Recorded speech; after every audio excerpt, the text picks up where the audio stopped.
20 minute 10 মিনিটের video এত ভালোবাসা দিচ্ছ যে 3-4 মিনিটের ভিডিও করার সাহস পাচ্ছি না। তাই আজকে ডে 3 তোমাদের সাথে শেয়ার করব, মানে day 1, day 2, day 3। Hello everyone, welcome back to another mini blog and my channel. আশা করছি তোমরা সবাই ভালো আছো, সুস্থ আছো, আমিও ভালো আছি। আমি ব্রাইডাল মেকআপ আর্টিস্ট মৌমিতা। এত সকালবেলা কোথায় যাচ্ছি? হ্যাঁ, দিনটা বেশ অনেক দিন আগেই ছিল, অনেক দিন পর ভিডিওটা খুঁজে পেলাম। তো সেদিন সকালবেলা আমি বেরোচ্ছিলাম মেকআপে, বাট সকালবেলা কেনই বা বেরোচ্ছিলাম, প্রায় অনেক দিন ধরেই আমি জ্বরে ভুগছিলাম। তারপর একটু সুস্থ হতে হতে হঠাৎ সকালবেলা দেখি ফোন এলো আমার একটা কাজের। তো কাজের খোঁজ পেলে তো আমি আরও বেশি সুস্থ হয়ে যাই, সুস্থ হয়ে গেছি। এদিকে তখনও আমার ব্রাইড খাচ্ছিল আর আমরা অনলাইনে শপিং শুরু করেছিলাম। তারপর এদিকে দেখো, প্রথমেই রুমে এসে আমি ব্রাইডের ড্রেস অ্যান্ড জুয়েলারিটা দেখে নিচ্ছিলাম। সে পরবে লেহেঙ্গা। এখানে একটা গল্প তোমাদের সাথে শেয়ার করি। আমি এসেছিলাম মেকআপে, কিন্তু সেখানে আসার পর আমাকে কি করতে হলো না, ব্রাইডের ড্রেসে একটু গন্ডগোল হওয়ার কারণে সেটাকে আমাকে সেলাই করে ঠিক করে নিতে হলো। এটা তোমাদের সাথে শেয়ার করলাম। তোমাদের কারোর যদি প্রফেশনে এইরকম কাজ করতে হয়ে থাকে যে মেকআপ করতে গিয়ে ব্রাইডের ড্রেসই ঠিক করতে হচ্ছে, তাহলে কিন্তু অবশ্যই কমেন্ট করে জানিও যে কাদের সাথে মিলে গেল। এদিকে এখান থেকেই তোমাদের কিন্তু আমার ব্রাইডের বিফোর লুকটা দেখে নিতে হবে, কারণ আমার ব্রাইডের কোনো বিফোর লুক আমি সামনে থেকে তোমাদের সাথে শেয়ার করতে পারবো না। যেহেতু আমার এই ব্রাইডই ছিলেন মুসলিম ব্রাইড, তো তার বাড়ি থেকে আমাকে পরিষ্কারভাবে বলে দেওয়া হয়েছিল ব্রাইডের কোনো রকম ফটো ভিডিও আমি নিতে পারবো না। তাই নর্মাল দূর থেকে বুনু কিছু ভিডিও করে দিচ্ছিল, সেগুলোই তোমাদের সাথে শেয়ার করলাম। আশা করি সেখান থেকে তোমরা ব্রাইডের বিফোর লুকটা দেখতে পাচ্ছ। আমি এক জায়গা থেকে ব্রাইডের আফটার লুকটা জোগাড় করেছি, সেটাও তোমাদের সাথে শেয়ার করে দিচ্ছি। তোমরা কিন্তু অবশ্যই দেখে জানিও তোমাদের কেমন লাগলো। যদি তোমাদের আমার কাজ ভালো লেগে থাকে অবশ্যই তাহলে আমার সাথে যোগাযোগ করতে পারো তোমাদের বিশেষ দিনে। আমাদের অফিসিয়াল ফেসবুক পেজ হলো সৌমিতাজ মেকওভার, আর অফিসিয়াল ইনস্টাগ্রাম পেজ হলো সৌমিতাজ মেকওভার। সেখান থেকে সকাল 8টা থেকে রাত 10টার মধ্যে যে কোনো সময় তোমরা আমার সাথে কন্ট্যাক্ট করে নিতে পারো। এদিকে আমার ব্রাইডের হেয়ারটা ছিল কিন্তু বেশ অনেকটাই লম্বা আর বেশ ঘনও ছিল। প্রথমেই কিন্তু আমি প্রত্যেক ব্রাইডের হেয়ারটা আগে করে নিই, তারপর আমি মেজ মেকআপ করি এবং তারপর ড্রেস অ্যান্ড জুয়েলারির কাজ করি। তো এইদিকে কথা বলতে বলতে আমি হেয়ারটাকে প্রথম স্টার্ট করে নিয়েছি।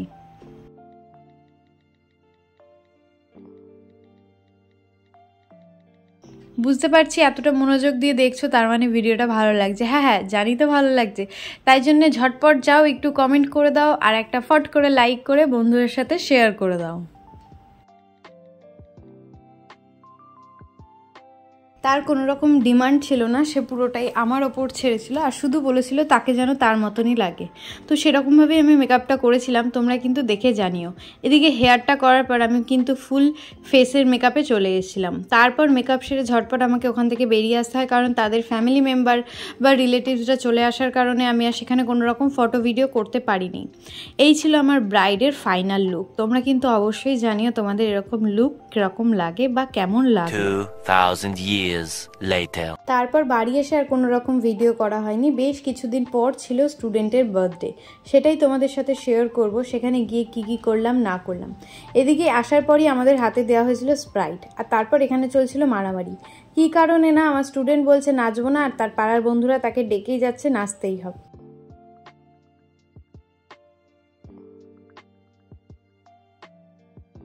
এই পুচকেটা নেচেই যাচ্ছে, তাই ওকেও আমার ফ্রেমে একটু নিয়ে নিলাম। এদিকে দেখো, বার্থডে বয় এখন কেক কাটবে।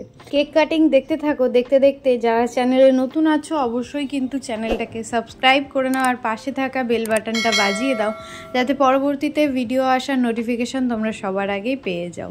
আমার চ্যানেলে তোমরা মেকআপ ভিডিও দেখতে পাবে, ব্লগ ভিডিও দেখতে পাবে এবং ডেলি লাইফে আমি কি করি, কোথায় যাই, কি না করি সবটাই তোমাদের সাথে শেয়ার করব।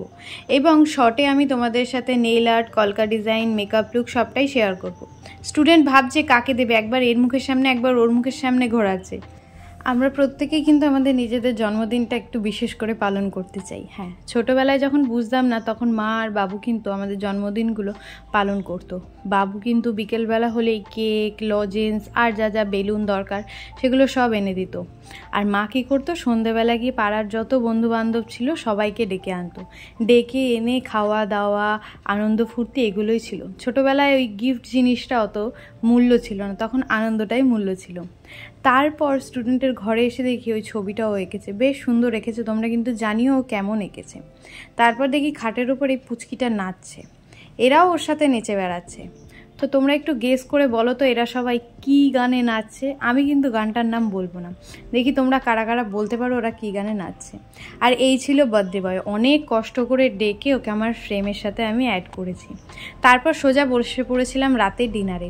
আজকে রাতের ডিনারে কি কি ছিল, প্রথমেই ছিল কেক, বার্থডে যেহেতু কেক তো চাই না। তো কেকের পর ছিল লুচি। লুচি কিন্তু খেতে আমি বেশ ভালোবাসি, তোমরা কারা কারা লুচি লাভার আছো সেটা কিন্তু অবশ্যই জানি। লুচির পর ছিল চানা, চানার পর ছিল পায়েস আর মিষ্টি।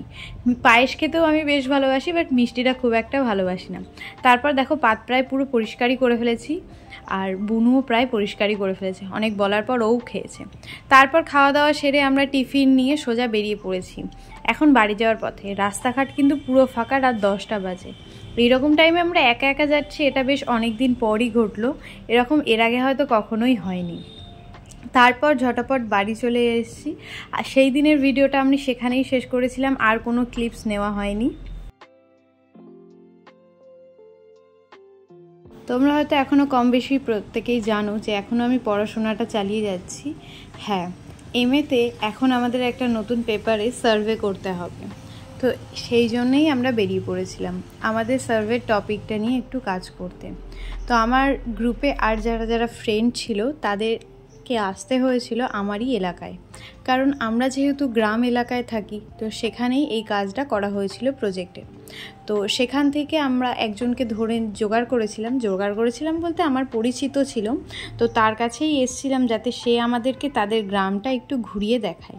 কিন্তু বাড়ি এসে জানতে পারলাম সে বাড়িতে নেই। তো তার জন্য আমি আবারও আমার ফ্রেন্ডদের কাছে ফিরে যাচ্ছি যেখানে ওরা ছিল। তো এখানে এই যে সবাই দাঁড়িয়ে রয়েছে, বুনুও কিন্তু এসছিল আমাদের সাথে। যে কাকুকে বলেছিলাম সে কিন্তু তাদের গ্রামের যত মহিলারা আছেন সবাই তো বাড়িতে ছিলেন না, তাই কিছু জনকে ডেকে এনেছিলেন যাতে আমাদের সার্ভেতে সুবিধা হয়। এদিকে কিন্তু আকাশ জুড়ে একটা কালো মেঘ করে রয়েছে, আর এক সাইডে পুরো সাদা। তো যাই হোক, এদিকে দেখো আমরা কিন্তু প্রত্যেকে দাঁড়িয়ে দাঁড়িয়ে খাতা বের করে লেখালেখি হিসাবপত্র শুরু করেছি। আর আমি যে হাত দেখিয়ে কি দেখাচ্ছিলাম সেটা আমি নিজেও এখন মনে করতে পারছি না। তো যাই হোক, এই সার্ভেতে কি কি করলাম না করলাম সেটা এখন তোমাদের সাথে ডিটেলসে শেয়ার করতে পারছি। তারপর এনাদের সাথে জানা শোনা কথাবার্তা সবটা শেষ হয়ে যাওয়ার পর আমরা এখানে সোজা চলে এসেছিলাম একটু ফটো তুলতে, কারণ আমরা যে ওনাদের সাথে সামনাসামনি কথোপকথন করেছি, ওনাদের এলাকায় গেছি, সেটা আমাদেরকে ছবি তুলে নিতে হতো প্রমাণস্বরূপ, তাই জন্যেই আমরা ছবি তুলে নিচ্ছিলাম। আর তারপর ঝমঝম করে বৃষ্টি শুরু হয়, আমরা এখানেই ওয়েট করছিলাম যে কখন বৃষ্টিটা থামবে। তাও কিন্তু এখানে আমাদের গ্রুপে একজন এসে পৌঁছায়নি, আমরা এখনও ওয়েট করছি তার জন্য। যেখানে আমাদের অর্ধেক সার্ভে কমপ্লিট, আমাদের প্রায় ফটো তোলাও কমপ্লিট, তার জন্য আমরা ওয়েট করছি। আর তার মধ্যে পড়েছে বৃষ্টি। তারপর ওই যে মেয়ে মানেই এক জায়গায় মাথা করে একটা গল্পর আসর বসাতেই হবে বা কোনো একটা বিষয়ে আলোচনা, সেটাই এখানে চলছিল। কিন্তু এত জোরে বৃষ্টি পড়ছিল, সেই কারণে আর এখানে যে কি কথা বলা হচ্ছিল সেটা আমি ভিডিওতে শুনতেও পাইনি, আর তোমাদের সাথেও শেয়ার করতে পারলাম না। দেখো কত বড় বড় বৃষ্টির ফোঁটা। এই প্রথম মনে হলো রাস্তায় বেরিয়ে বৃষ্টিতে আটকে পড়েছিলাম প্রায় মিনিট 15 ধরে। মিনিট 15 বৃষ্টি হওয়ার পরও কিন্তু ওয়েদারটা একদমই ঠান্ডা হয়নি, ঠিক যেমন গরম ওয়েদার সেরকমই ওয়েদারটা রয়েছে।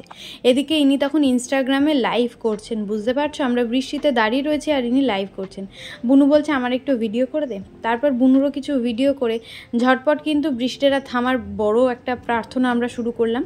সেখানে একটা সমস্যার সৃষ্টি হয়েছিল, কারণ সেখানকার একজন প্রধান আমাদের কাছে এসে জিজ্ঞাসা করেছিল যে তোমরা কি করছো। আমরা তো জানি না সে প্রধান।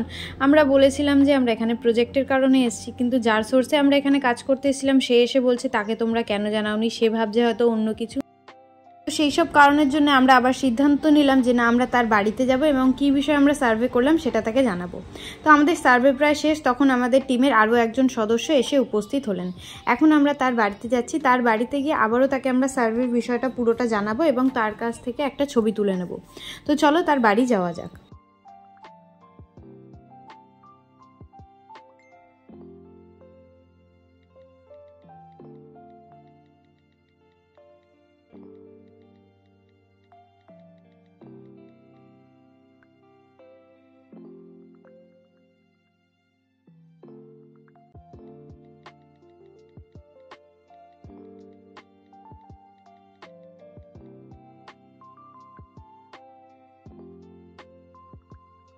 তো ওনার বাড়িতে আমরা চলে এসেছি। এখানে যেহেতু আমার একজন ফ্রেন্ড অলচিকি ভাষায় কথা বলতে পারে, তো ওই বিষয়ে ওনাদের সাথে কথা বললে ওনারা বুঝতে পারলো, এবং তারপর আমরা একটা গ্রুপ ছবি তুলে সেখান থেকে ঝটপট বেরিয়ে পড়েছি আমার বাড়ি যাব বলে। যেহেতু আমার ফ্রেন্ডরা আমার এলাকায় এসে, তাদেরকে আমার বাড়ি না নিয়ে গেলে হয় নাকি। তো তারপর আমরা হাঁটতে হাঁটতে বাড়ি চলে এসেছি। এদিকে দেখো মা আমার পেছনে দাঁড়িয়ে আছে আর এরা সবাই বসে আছে। দুজনের ট্রেনের তাড়া ছিল বলে ওরা চলে গেছে। তারপর ওরা একটু স্প্রাইট আর বিস্কুট খেয়ে ওরা কিন্তু এখন বেরিয়ে যাচ্ছে প্রত্যেকে বাড়ি যাবে বলে। আমি রাস্তায় এসেছিলাম ওদেরকে একটু ছাড়বো বলে। ওই দেখো যাচ্ছে। সেদিন দুপুরের মেনুতে ছিল খিচুড়ি, আলুর দম, চাটনি আর পাঁপড়। বৃষ্টি মানেই খিচুড়ি। আমি কিন্তু বাবা খিচুড়ি খেতে বেশ ভালোবাসি। তোমরা কারা কারা খিচুড়ি খেতে ভালোবাসো সেটা কিন্তু অবশ্যই কমেন্ট করে জানিও। তো থালাটা বেশ বাঙালিয়ানা লাগছে না? হ্যাঁ, খাবো একদিন। একটু সাজিয়ে গুছিয়ে ভালোবেসে না খেলে হয়? তোমরা কারা কারা আমার মতের সাথে সহমত সেটা কিন্তু অবশ্যই জানিও। তো 3টে ডের ভিডিও তোমাদের সাথে শেয়ার করলাম। তোমরা কিন্তু অবশ্যই জানিও তোমাদের কেমন লাগলো। যদি কিছু ভালো লেগে থাকে তার জন্য অবশ্যই একটা লাইক করো, শেয়ার করো। চ্যানেলে নতুন হয়ে থাকলে অবশ্যই চ্যানেলটাকে সাবস্ক্রাইব করে নিও। তারপর সন্ধ্যায় বানিয়েছিলাম একটু নিরামিষ মোমো। এই দিয়ে ভিডিওটা শেষ করছি। নেক্সট ভিডিও দেখা হবে। Till then take care, tata, by.